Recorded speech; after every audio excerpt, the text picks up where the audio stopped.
Welcome back to the TwinSpires Racing Roundtable. I'm Ashley Anderson here with James Scully and Vance Hanson for a special Breeders' Cup edition of the Roundtable, all about last night's post-position draw. We're going to have our reaction with our winners and losers of that draw for the 42nd Breeders' Cup, which is going to be this Friday and Saturday. So a Halloween edition, and then November 1st will be the big races for the older horses, the 3-year-old and older horses.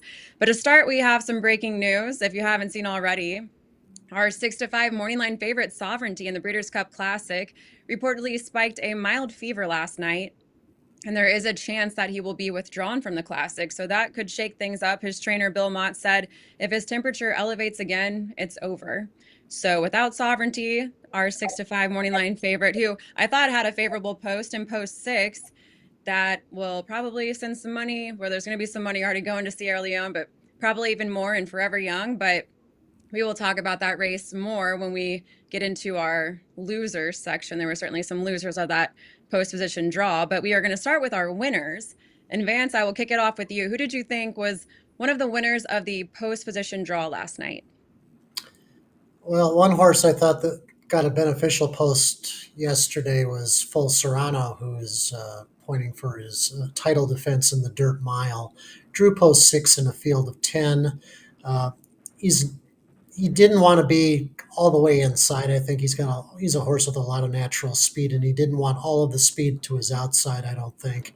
But drawing post 6, he's got some speed to his inside, some speed to his outside that'll have to kind of clear him to get over going into the first turn, which is a pretty short run there at Del Mar. So, but from post 6, I think he should get a really good stalking trip behind the speed. I would assume the Baffert horses are going to go there. Citizen Bull and then possibly Nisos won't be too far behind either. So I think Full Serrano should be in a pretty good spot to try and defend his title in the dirt mile. But this looks like a much tougher field this year than it did last year.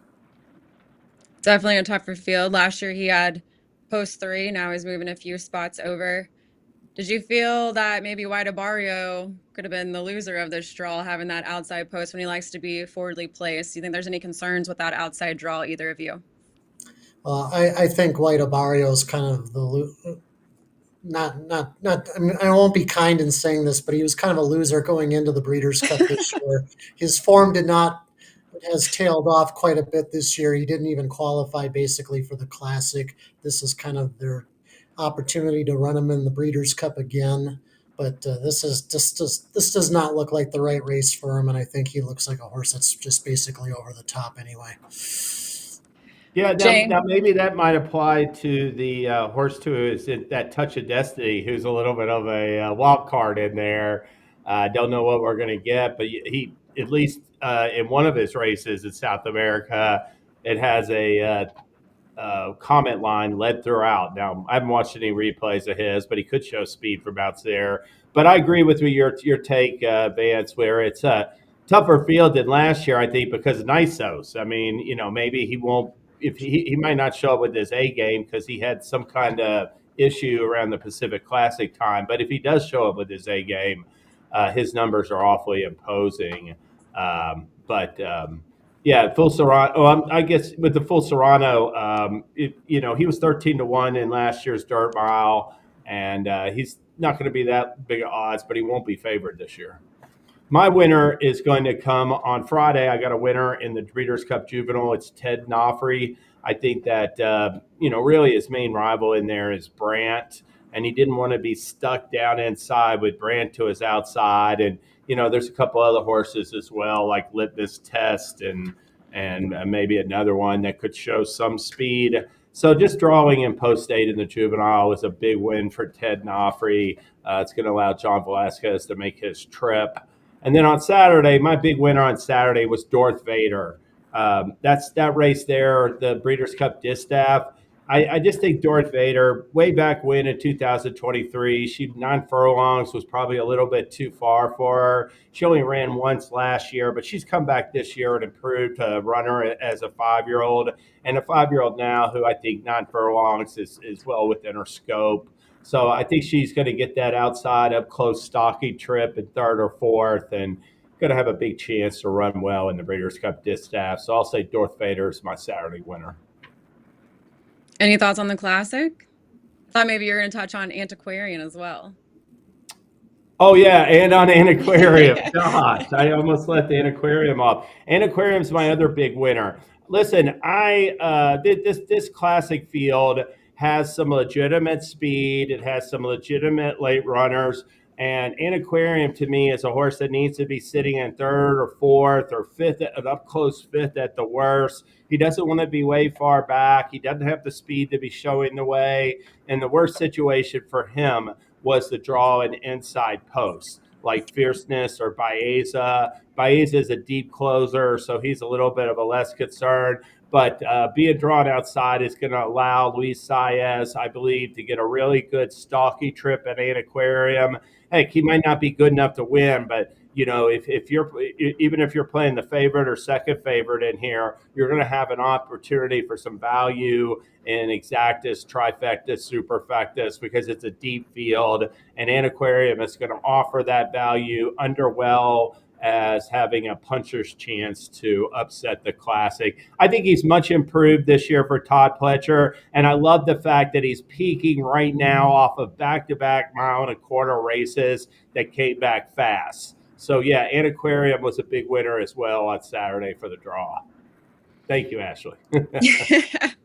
Wanted to make sure we got all of your opinions because you always have many opinions and we don't want to ever lose any of them. So, well, I'll take it over to the Breeders' Cup Turf Sprint, and this is 5 furlongs on the turf at Del Mar on Saturday, and I went with number 1, Matorius. He got the rail, and this is exactly where he broke from last year in that Breeders' Cup Turf Sprint, and he was barely beaten that day, just beaten a neck by Starlust. It was kind of a weird race. We were all thinking Cogburn was going to get the win that day, and probably went too far out and separated too much from the field, and then it allowed the closers to make up ground and get up in time to overtake him. So we also have Silver Bullet, or is it Ag Bullet? I still don't know how to say that horse's name or how the connections want to say that horse's name, but we have the female in the race, Ag Bullet, Silver Bullet, however you want to say it, who was a narrow third that day as well. But the fact that Matorius is getting the rail again, going to save ground. It's a very short race. I don't think he would have been in too much trouble with an outside post either. He's done well at Del Mar when breaking from an outside post, but I like that he's got the rail, and he does well at Del Mar as well. He's 4 for 5 and beaten just barely when finishing second from the 5 starts at Del Mar. So I went with him on the rail, and we'll see if he can get the job done. He is 7-2 on the morning line, the favorite this time around. I don't know if I'll play him. I think there's probably value elsewhere, but I don't think he's going to have too much trouble from where he drew. Any thoughts? No, there's a horse that really loves Del Mar, and he's coming into the race in good form, and you're right. He's going to make a big late run. Just going to sit back and save ground through the far turn before angling out for his run, I would think. Well, now we'll move over to our losers of the post draw. And James, I will start with you. I know you have a few, so listen, all 4 of the horses I'm going to mention were under serious win consideration in my estimation. And I thought the rail post hurt all their chances. I thought last year you had to be Lake Victoria to overcome the rail draw, at least in these races that have big fields. And I got 4 races where I thought these horses drawing the rail could make it difficult for them to work out a trip. I'll start in the distaff. I'm sorry. Once again, I'm starting in the wrong spot, I believe. No, I believe you're going to start with the distaff, right, with Copian? Oh, I am starting. No, I'm starting in the sprint with Copian. With race sprint, number 2. Yeah, race number 3, the sprint with Copian. Listen, Copian is the 7-2 morning line choice, and this field is not that tough. The morning line favorite in this year's Breeders' Cup Sprint, Ben Tornado, owns 1 Grade 2 win in his entire career. That is by far, in the 45-year history of the Breeders' Cup, the softest Breeders' Cup Sprint morning line favorite in the race's history. He doesn't have a graded stakes win this year. He won a listed stake, and he's basically the favorite off of his last 3 races, which are a Grade 2 win, a runner-up in the sprint, and a listed win this year. He's still in very dangerous contender. But to me, Copian needs to work out that up-close stalk trip, drawing down inside it makes it makes it more challenging for her to get that trip. There's a whole bunch of speed to the outside in that field. So I'm going to take a chance again. I'm going to take a stand against Copian for the win in the sprint from the rail. And we actually have a soundbite from trainer Richard Mandela after the post draw. Andrew Brown caught up with him. So let's hear what he had to say about Copian getting the rail. Richard, Copian up against the boys in the sprint, and she draws 1. What's your reaction to 1? Well, we didn't want to give the boys any advantage, so we took the worst post we could get, just to show how good we are. I love it. Tamara, she's drawn well. You've got to be happy with that. 4 in the filly and mare sprint. Better than Copian. What do you expect her to be do from that post? I think both fillies are doing great, and I expect the best from both. Okay. Quite the answer there. Yeah. I mean, I'm just like I said, horses from the inside. There were no winners last year on the main track from the innermost post, and there was only outside of Torpedo Anna and a 7-horse field. Ben Tornado was the only other horse drawn inside post 5 in the dirt.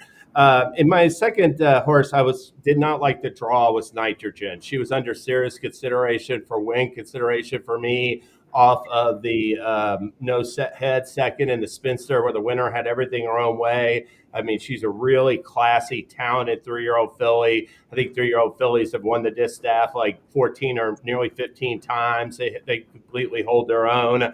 But I don't like that draw in there. I talked about Darth Vader being the winner of the draw, and she's going to be my top pick in that race. I'll go to the Classic where I did not like the draw for Fierceness.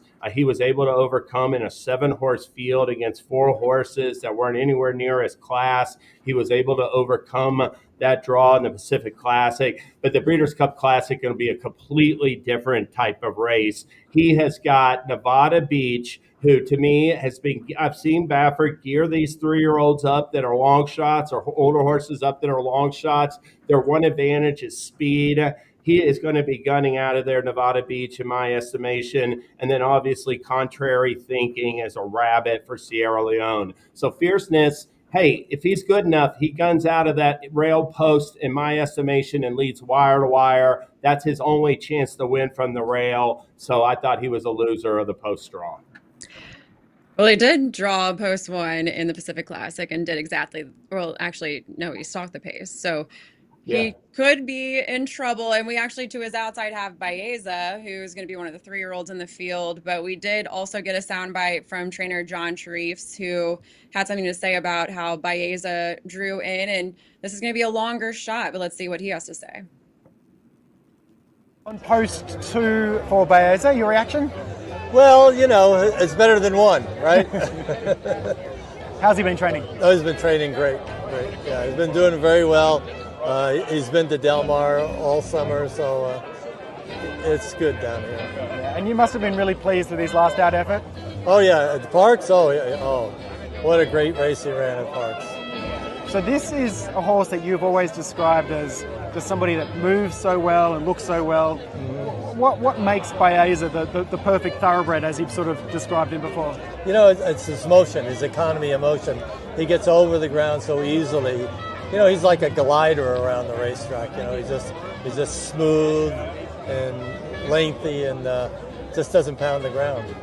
You've seen a few Breeders' Cup Classic fields. What's your assessment of this one? Oh, this one is so tough. This is so tough. There's so many really great, nice horses in this race. And as I was mentioned just earlier, 15 years or so since Zenyatta just got nutted on the wire. Mm-hmm. Bring back some memories? Yes, it does. It brings back great memories, you know.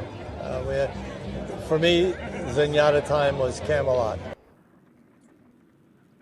Zenyatta time was Camelot. There we have it. Any I other got one thoughts? more loser, and it was Rebels Romance in Okay. the turf. I wasn't going to pick him over Mini Hawk. We had this discussion last week, but that's going to force William Buick's hand, and I didn't think it did him any favors. He wants to be forwardly placed.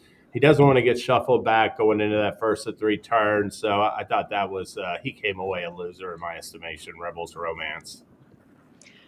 I think I'll go ahead and jump in on my loser, Vance, just because I am going against what James said earlier, and you mentioned in the distaff, Nitrogen you think is your loser, but I actually don't like the draw for your winner, which is Darth Vader. And here's my reasoning. This horse likes to be more forwardly placed, and I think it could be potentially a challenge breaking from the outside, and it could result in a wide trip. My other concern was this horse did draw post 12 in another very big race in the past. It was the Kentucky Oaks, and breaking from post 12 ended up finishing fifth that day. A little bit different, was actually up front, up close, and then kind of faded back to finish fifth that day to Pretty Mischievous. But I ended up going with Darth Vader just for the fact that this is a horse that is going to need to be up front and could run the risk of taking too wide of a trip from that post. And I know there are horses that have won from outside post in the distaff, so it's not that it can't be done, but I thought this was still just not the best post for this horse. Yeah, being drawn out there, she really needs Gingin, Seismic Beauty, and Dry Powder, who are all three sort of speed. I mean, that's certainly Seismic Beauty, but the other two as well could be like being hustled from the gate and doesn't want to get carried too wide, like you said. Yeah. Vance, what about you? Who was one of your losers from the post position draw? Well, I'll be honest, analyzing post draws is not my forte. Things can just happen in a race, whether you have a good post position or not. You could stumble out of the gate. You could get sideswiped by somebody or bumped out of contention. So, all the speculation on how post positions are going to affect the runnings of these races. I mean, it's basically what it is. It's all speculation. So, I mean, if put a gun to my head, which post did I not find overly great for a main contender? I guess I'd look at Notable Speech in the mile. He drew post 4 last year, but kind of took back, got into a ground saving position, and then had this really swung, 5, 6 wide, turning for home, and didn't quite have the late kick that the others did in the mile. And now he drew post 2 for Saturday. So he's basically going to try and work out the same exact trip as he did last year. The difference is that this field is slightly larger. I think he was up against a field of 9 or 10 last year. Now it's 13. If he does get that exact same trip, he's going to have to go perhaps around even more horses, or at least make his move a little earlier than he did last year. So that could prove troublesome for a horse that's going to go off at short odds, possibly as the mild favorite. I'm not sure how the betting is going to turn out, but I'm in a position of trying to fade him in this race anyway. So I guess the post position kind of emphasized that I probably don't want any part of him again this year at short odds. That race is kind of a puzzle. Plus, you've got two his inside and his outside horses coming over for the first time actually, One Stripe raced at Woodbine, but that was a horse that had been racing in South Africa. And then you've got the 3 who had been racing over in France, same with the 4. So it's, going to have to do quite a bit of studying as far as going back and watching replays on some of these horses in the mile, which is no surprise. That's how it is with a lot of the turf races. I'll say as far as the post go, I mean, if I'm locked into a horse, I really like its chances before the post position draw, and then they draw wherever, yeah, I'll be the first to admit I'll be apt to make reasons why they'll be able to overcome it, or isn't that big a deal, et cetera, et cetera, et cetera. But I do think there's something to be said for these Breeders' Cup races where, a lot of these races, I don't have my mind made up yet. It's like, hey, I mean, the days to come are the most critical time. And I had the luxury to wait till the post position draw on Monday. And so the posts will influence perhaps choosing between 2 or 3 horses, or help me eliminate a horse if I've got multiple ones under consideration. So I do give it importance. And based on what I've seen at Del Mar, horses from the inside post, if they're not going to be setting the pace, then they can have trouble working out a trip sometimes. Any closing thoughts? We've got a shorter version of the roundtable today, focusing on the winners and losers, but we do have some other content coming this week. Tomorrow, we're going to have a 6 p.m. live stream with, I believe, 4 panelists that are not normally on our roundtable or jury, so be sure to check that out. But do you all have any other closing thoughts for Breeders' Cup? No, I mean, I'm glad to get that draw in and just do some more handicapping. I mean, I'm trying not to. I do think there's value in like trying to keep an open mind and take in some of these news. And obviously, we got an enormous piece of news hanging over our heads now with the sovereignty status. So fingers crossed for him. It just seems like an awfully bad sign, but maybe he can overcome it.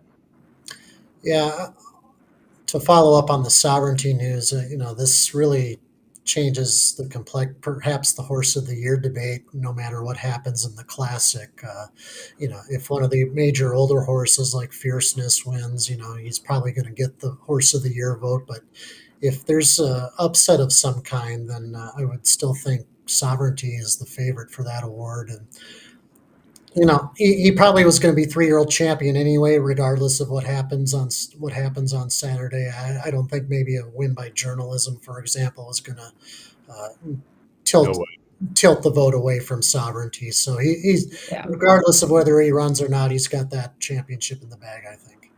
Yeah, and there's going to be debate. I mean, even if Sierra Leone or Fierceness or somebody win it, there's still going to be debate for Horse of the Year because, people were, pretty captivated by what he did on the track up to this point, and just be a real shame he didn't run, but he's still going to be in the mix for Horse of the Year, probably. And quickly, I found my notes to give you the names of the panelists that we're going to have on our live show tomorrow. It's actually 6 p.m.